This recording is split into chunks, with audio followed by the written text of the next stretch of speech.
بسم اللہ الرحمن الرحیم۔ السلام علیکم، آپ دیکھ رہے ہیں الف نیوز اور میں ہوں آپ کے ساتھ ماجد علی۔ شامل کرتے ہیں آج کی آن لائن ہیڈ لائنز۔ شام کے صدر بشار الاسد چین کے صدر شی جن پنگ کی دعوت پر چین پہنچ گئے۔ نیوز رپورٹ کے مطابق شام کے صدر بشار الاسد سرکاری دورے پر چین پہنچ گئے ہیں۔ انہیں اس دورے کی دعوت چین کے صدر شی جن پنگ نے دی تھی۔ رپورٹ کے مطابق شام کے صدر بشار الاسد اپنے دورے میں چین کے صدر شی جن پنگ کے علاوہ دیگر اعلیٰ چینی حکام سے بھی ملاقاتیں کریں گے۔ دنیا کا سب سے طاقتور ملک 330 کھرب ڈالرز کا مقروض نکلا۔ امریکی تاریخ میں پہلی مرتبہ امریکہ کا قومی قرضہ 33 ٹریلین ڈالر سے زیادہ ہو گیا۔ وہاں کا ہر شہری 97,000 ڈالر کا مقروض ہے۔ غیر ملکی خبرساں ادارے کی رپورٹ کے مطابق امریکی محکمہ خزانہ کے اعداد و شمار میں بتایا گیا ہے کہ امریکی تاریخ میں پہلی بار امریکہ کا قومی قرض 33 ٹریلین ڈالر سے تجاوز کر گیا ہے، جس کا مطلب یہ ہے کہ ہر شہری 97,000 ڈالر کا مقروض ہے۔ اسرائیل سے تعلقات معمول پر لانے کے قریب ہیں سعودی ولی عہد۔ سعودی ولی عہد شہزادہ محمد بن سلمان کا کہنا ہے کہ اسرائیل سے تعلقات معمول پر لانے کے قریب ہیں، جس میں جو بائیڈن انتظامیہ کلیدی کردار ادا کر رہی ہے۔ امریکی ٹیلی ویژن کو دیے گئے انٹرویو میں سعودی ولی عہد کا کہنا تھا کہ اسرائیل کے ساتھ تعلقات معمول پر لانے کے لیے تیزی کے ساتھ آگے بڑھ رہے ہیں، جس میں جو بائیڈن انتظامیہ کلیدی کردار ادا کر رہی ہے۔ بھارت میں کینیڈین سفارتکار کو سنگین نتائج کی دھمکیاں موصول۔ بھارت میں انتہا پسند ہندوؤں نے نئی دہلی میں کینیڈین سفارتکاروں کو سنگین نتائج کی دھمکیاں دے دیں، جس کے بعد کینیڈین ہائی کمیشن نے تھریڈ الرٹ جاری کر دیا۔ کینیڈین ہائی کمیشن کی جانب سے جاری کردہ تھریڈ الرٹ میں کہا گیا ہے کہ انتہا پسند ہندوؤں نے ہمارے سفارتکاروں کو سوشل میڈیا پر سنگین نتائج کی دھمکیاں دیں۔ گلوبل افیئرز کینیڈا بھارت میں سیکیورٹی کی صورتحال پر نظر رکھے ہوئے ہے۔ ایران میں حجاب بل منظور، خلاف ورزی پر خواتین کو 10 سال قید کی سزا ہوگی۔ ایران کی پارلیمنٹ نے حجاب بل کی منظوری دے دی۔ بل کے تحت اسلامی ضابطہ لباس کی خلاف ورزی کرنے والی خواتین کو زیادہ سے زیادہ 10 سال تک قید کی سزا دی جا سکے گی اور ان پر جرمانہ بھی عائد کیا جائے گا۔ غیر ملکی میڈیا کی رپورٹ کے مطابق ایرانی ارکان پارلیمنٹ نے آزمائشی بنیادوں پر قانون سازی کی 3 سال کی مدت کی منظوری دی ہے۔ ایلون مسک نے تمام صارفین پر ماہانہ فیس ادا کرنے کا عندیہ دے دیا۔ سربراہ ایکس سابقہ ٹویٹر ایلون مسک نے سماجی رابطے کے پلیٹ فارم پر بورڈ سے نمٹنے کے لیے ماہانہ بنیادوں پر معمولی فیس عائد کرنے کا عندیہ دے دیا۔ ایلون مسک کی ملکیت میں آنے کے بعد سے سوشل میڈیا پلیٹ فارم پر رونما ہونے والی تبدیلیوں کا سلسلہ جاری ہے۔ ایلون مسک کا کہنا ہے کہ لائیو سٹریمنگ میں گفتگو کے دوران کہنا تھا کہ پلیٹ فارم ماہانہ بنیادوں پر معمولی فیس عائد کرنے جا رہا ہے تاکہ پلیٹ فارم پر وسیع تعداد میں بورڈ سے نمٹنے کے لیے ایکس سسٹم کو استعمال کیا جا سکے۔ الیکشن کمیشن کا جنوری میں عام انتخابات کرانے کا اعلان۔ الیکشن کمیشن نے جنوری کے آخری ہفتے میں عام انتخابات کرانے کا اعلان کر دیا۔ نیوز رپورٹ کے مطابق چیف الیکشن کمیشن سکندر سلطان راجہ کی زیر صدارت الیکشن کمیشن کا اہم اجلاس منعقد ہوا، جس میں فیصلہ کیا گیا کہ عام انتخابات جنوری 2024 کے آخری ہفتے میں کرائے جائیں گے۔ بھارتی ہٹ دھرمی برقرار، کینیڈا کے ویزوں کا اجرا بند کر دیا گیا۔ کینیڈین وزیر اعظم کی جانب سے سکھ رہنما کے قتل میں راہ کے ملوث ہونے کے ناقابل تردید شواہد پیش کرنے پر مودی سرکار بوکھلاہٹ کا شکار ہو گئی اور سفارتی آداب کی منافی اقدامات کرنے لگی۔ بھارتی میڈیا کے مطابق مودی حکومت نے آپریشنل معلومات کے باعث کینیڈا کے لیے ویزوں کا اجرا تا حکم ثانی معطل کر دیا، تاہم اس کی کوئی ٹھوس وجوہات اور سروس کی بحالی کی تاریخ کے حوالے سے کچھ نہیں بتایا گیا۔ کینیڈا میں سکھ رہنما کے قتل کا دنیا سنجیدگی سے نوٹس لے، صدر مملکت ڈاکٹر عارف علوی نے سکھ رہنما کے قتل کی مذمت کرتے ہوئے دنیا سے اس بےایمانہ قتل کا سنجیدگی سے نوٹس لینے کی اپیل کرتی۔ نیوز رپورٹ کے مطابق عارف علوی نے کینیڈا کے سکھ رہنما ہردیپ سنگھ نجر کے قتل میں بھارت کے ملوث ہونے کی شدید مذمت کی ہے اور کہا ہے کہ دنیا کینیڈا کی سرزمین پر بھارت کی ریاستی سرپرستی میں ہونے والے قتل کا سنجیدگی سے نوٹس لے۔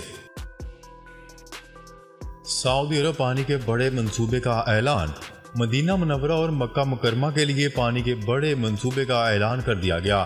Water and power technologies company Medina اور مکہ کے لیے پائپ لائنوں کی تعمیر کرے گی اور انہیں چلانے کے امور انجام دے گی۔ بین الاقوامی خبرساں ادارے کی رپورٹ کے مطابق یہ معاملات اس وقت سامنے آئے جب الخواریف واٹر اینڈ پاور کمپنی نے آزاد پانی کی ترسیل پائپ لائن منصوبے کے لیے سعودی واٹر پارٹنرشپ کمپنی کے ساتھ تعمیراتی کام کی منتقلی کے معاہدے پر دستخط کیے۔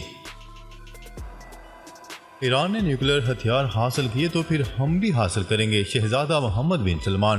سعودی عرب کے ولی عہد شہزادہ محمد بن سلمان کا کہنا ہے کہ اگر ایران نے نیوکلیر ہتھیاروں کے حصول میں پہل کی تو سعودی عرب بھی طاقت کے توازن اور سیکیورٹی کو برقرار رکھنے کے لیے ہتھیار حاصل کرے گا۔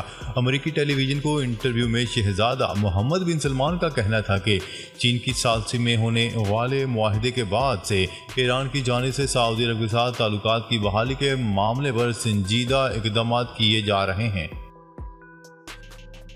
نئی کاروں کی فروخت پر پابندی میں 5 برس کی توسیع۔ برطانوی وزیراعظم رشی سونک نے اپنی حکومت کی گرین پالیسیز سے متعلق خطاب کرتے ہوئے پیٹرول اور ڈیزل کی نئی کاروں کی فروخت پر پابندی میں 5 برس کی تاخیر کا اعلان کر دیا ہے۔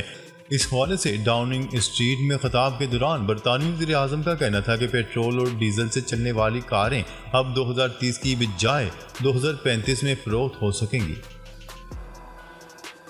پاکستان حکومت امیروں سے ٹیکس لے اور غریبوں کو تحفظ دے۔ سربراہ آئی ایم ایف کی مینیجنگ ڈائریکٹر کرسٹالینا نے کہا ہے کہ پاکستان سے صرف یہ کہہ رہے ہیں کہ امیروں سے مزید ٹیکس لیے جائیں اور غریبوں کو تحفظ فراہم کیا جائے۔ یہی وہ بات ہے جو پاکستان کے عوام بھی چاہتے ہیں۔ ملاقات کے بعد M D I M F نے سماجی رابطوں کی ویب سائٹ ایکس پر بیان جاری کرتے ہوئے کہا ہے کہ پاکستان کے وزیر اعظم سے بہت اچھی ملاقات رہی۔ انہوں نے کہا کہ آج ہم نے پاکستان کے معاشی استحکام کو یقینی بنانے، پائیدار اور جامع ترقی کو فروغ دینے کے لیے گفتگو کی ہے۔ کینیڈا کی جانب سے بھارت کی ٹریول ایڈوائزری مسترد۔ کینیڈا نے بھارتی حکومت کی جانب سے کینیڈا میں مقیم بھارتی شہریوں کے لیے جاری کی گئی ٹریول ایڈوائزری کو مسترد کر دیا۔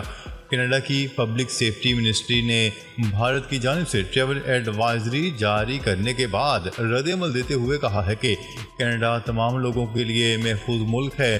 کینیڈا میں سکھ رہنما ہردیپ سنگھ نجر کے قتل کے بعد بھارت اور کینیڈا کے درمیان پیدا ہونے والی کشیدگی کے بعد بھارت نے اپنے شہریوں کے لیے ایڈوائزری جاری کی تھی۔ گاڑیوں کی فروخت میں 50% سے زائد کمی۔ کراچی میں گاڑیوں کی فروخت میں 50% سے زائد کمی ریکارڈ کی گئی ہے۔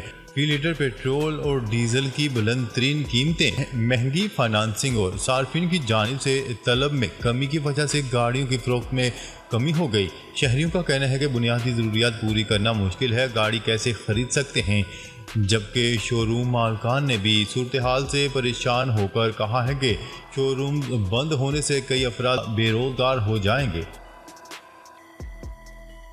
شہباز شریف 2 دن قیام کے بعد دوبارہ لندن روانہ۔ شہباز شریف لاہور ایئرپورٹ سے لندن کے لیے روانہ ہو گئے۔ شہباز شریف بذریعہ دوحہ لندن جائیں گے۔ شہباز شریف لندن میں نواز شریف سے اہم ملاقات پر گفتگو کریں گے۔ سابق وزیر اعظم 2 روز قبل ہی لندن سے پاکستان پہنچے تھے۔ ذرائع کا کہنا ہے کہ شہباز شریف نواز شریف کے لیے اہم پیغام لے کر جا رہے ہیں۔ نواز شہباز اور مریم نواز کی جمعے کو اہم ملاقات ہوگی۔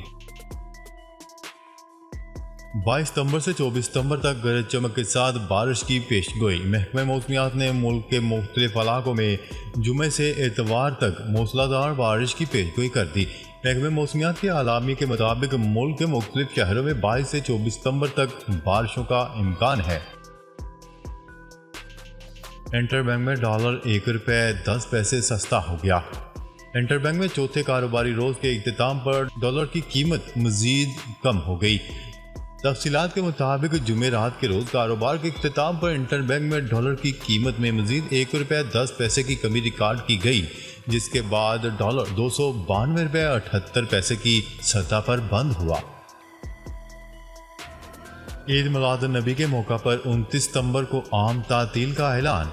12 ربیع الاول عید میلاد النبی کے موقع پر ملک بھر میں عام تعطیل کا اعلان کر دیا گیا۔ کابینہ ڈویژن نے عید میلاد النبی کی چھٹی کا نوٹیفکیشن جاری کر دیا۔ نوٹیفکیشن کے مطابق 12 ربیع الاول 29 ستمبر بروز جمعۃ المبارک کو عام تعطیل ہوگی۔ چیئرمین پی ٹی آئی کی 9 مقدمات میں ضمانتیں بحال کرنے کی درخواست پر فیصلہ محفوظ۔ نیوز رپورٹ کے مطابق اسلام آباد ہائی کورٹ میں چیئرمین پی ٹی آئی کی 9 ضمانت کی درخواستوں پر سماعت ہوئی۔ چیف جسٹس عامر فاروق نے جسٹس طارق محمود جہانگیری نے سماعت کی۔ چیئرمین پی ٹی آئی کے وکیل سلمان صفدر کا کہنا ہے کہ 6 ماہ سے ہماری ضمانت کی درخواستیں التوا کا شکار ہیں۔ سائفر کیس میں بلا جواز گرفتاری کی گئی۔ آج بھی انتقام کارروائیوں کے خلاف فیصلہ نہیں آئے گا تو کب آئے گا؟ غیر شرعی نکاح کیس عدالت نے چیئرمین پی ٹی آئی کی طلبی کا نوٹس جاری کر دیا۔ ڈسٹرکٹ اینڈ سیشن کورٹ نے چیئرمین پی ٹی آئی اور ان کی اہلیہ بشرا بی بی کے خلاف غیر شرعی نکاح کیس میں سابق وزیر اعظم کی طلبی کا نوٹس جاری کر دیا۔ تفصیلات کے مطابق سول جج قدرت اللہ نے chairman P T I Imran Khan کو عدالت طلبی کا نوٹس جاری کیا ہے اور سابق وزیر اعظم کو 25 ستمبر کو جیل سے عدالت پیش کرنے کے احکامات جاری کیے گئے ہیں۔ ناظرین، اب تک کے لیے اتنا ہی۔ مزید خبریں لے کر بہت جلد آپ کی خدمت میں حاضر ہوں گے۔ تب تک کے لیے اپنا خیال رکھیے گا۔ اللہ نگہبان۔